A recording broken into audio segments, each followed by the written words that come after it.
To what extent were you influenced in taking this role because it was a counterpoint to a certain long-haired, black-haired character you were playing for 10 years?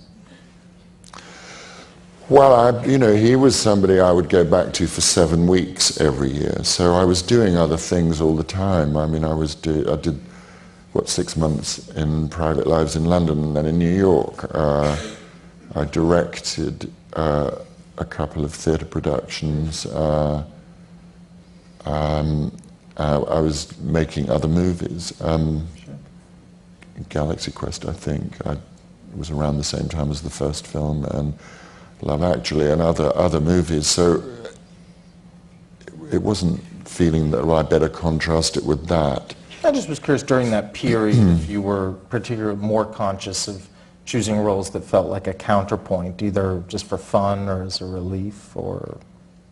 No, I never really thought like that. I've never really structured a career like that. Yeah. I think, in a movie industry that is absolutely worships youth, you're just grateful to be employed a lot of the time.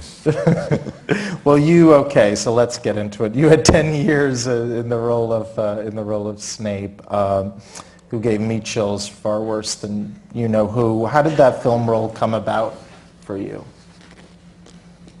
I was asked to do it. I went and had dinner with Chris Columbus and David Heyman, and the three of us sort of corporately said, okay, then let's. Did you have any doubts or second thoughts about taking on the role? Well, the difficult, if it was a difficulty, was that, of course, when we started it, Jo Rowling had only written 3 of them, and I was playing the character where you had no idea where it was going. So that was tricky. It was clearly he had an agenda. You just had no idea what it was. Did she know when you became involved where he would go, or was she? Yeah. Jo knew everything, and I think it's true to say that she had put the ending into a safe right back then. She knew how it would finish. Did she tip you off about where Snape would ultimately... well, she didn't. I mean, there's a lot of speculation about this. Before I said I would do it, I said I have to talk to her. And I rang her, and she was with her sister at the time. She said, I can't talk now. So that's how much she kept it all to herself. She said, we'll talk tomorrow. And then we spoke the next day, and she gave me one small piece of information that was just a very small, and it certainly wasn't, and this will happen, and then that will happen, and this is how it finishes. I never knew any of that. But it was a small piece of information that let me know that there was more to him than met the eye. Can you share what that was? No. I promised her I never would. Okay. And I never have. Before filming of the first film was underway, did you or Jo or the director Chris Columbus have ideas for how to play Snape that were different from where the performance ultimately ended up? Filming is a bizarre medium, there's never any rehearsal. It's always about the product, or often about the product, and not very often is there time for rehearsal. So a lot of decisions, and that can be a good thing. It means that there's not too much thinking. You have to just do it. And I think with Harry Potter, a lot of it was just about people just commit and don't think about it too much.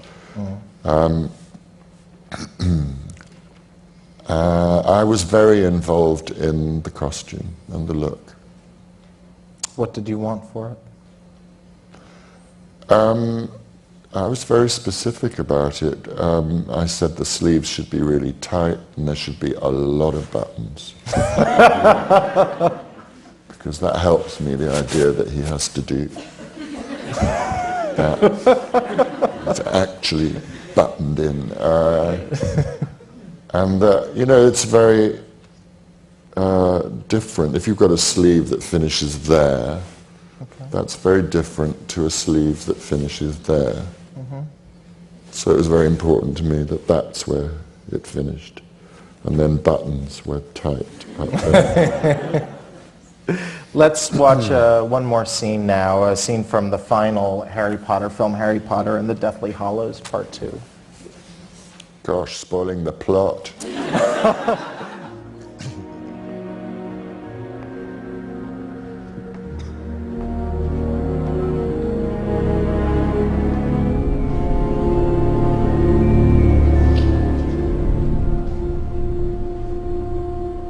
Many of you are surely wondering why I have summoned you at this hour.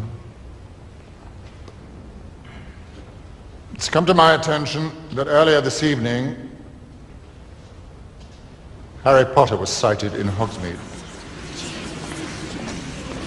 Now, should anyone, student or staff, attempt to aid Mr. Potter, they will be punished in a manner consistent with the severity of their transgression. Furthermore, any person found to have knowledge of these events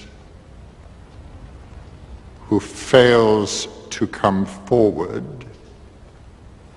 will be treated as equally guilty. Now then, if anyone here has any knowledge of Mr. Potter's movements this evening, I invite them to step forward. Now.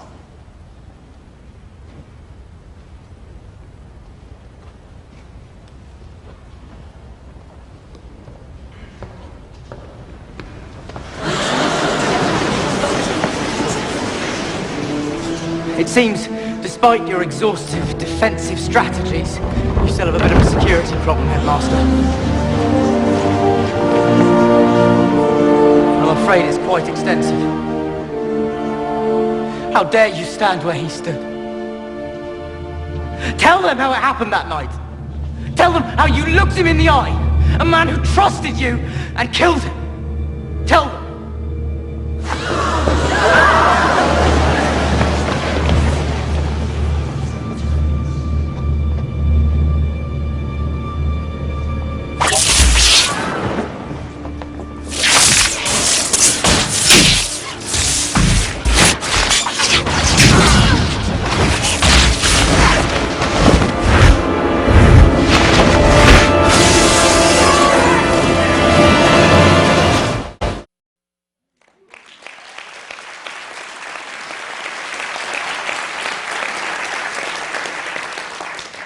You know, as a viewer and as someone who has read the books and seen the movies, I found that scene to be particularly satisfying.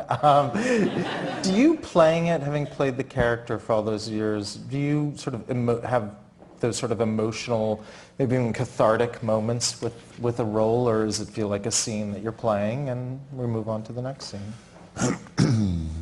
Well, no, I mean, with the last film, it was very cathartic because you were finally able to see who he was. And it was, I suppose, strange in a way to play stuff that was so emotional. Because a lot of the time, you know, you're working in 2 dimensions, not 3. It's a very clear outline that all of those characters have. But satisfying also on all sorts of levels.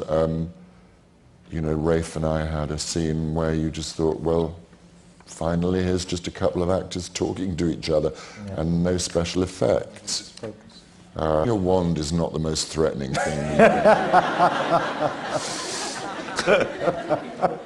And pointing it at Dame Maggie Smith, that, you know, you've grown up worshipping from the cheap seats at the National Theatre. Yeah. And she's pointing it at you. She can arch an eyebrow like nobody. So thank God for the sheets of flame. No, very cathartic on all sorts of levels. Then seeing Dan and Rupert and Emma, and that's 10 years where you watched people go from 12 to 22. Was there ever a point in the unfolding of the 8-movie series where you ever considered not continuing in the role of Snape? No, I wasn't going to let anybody else finish that story. No.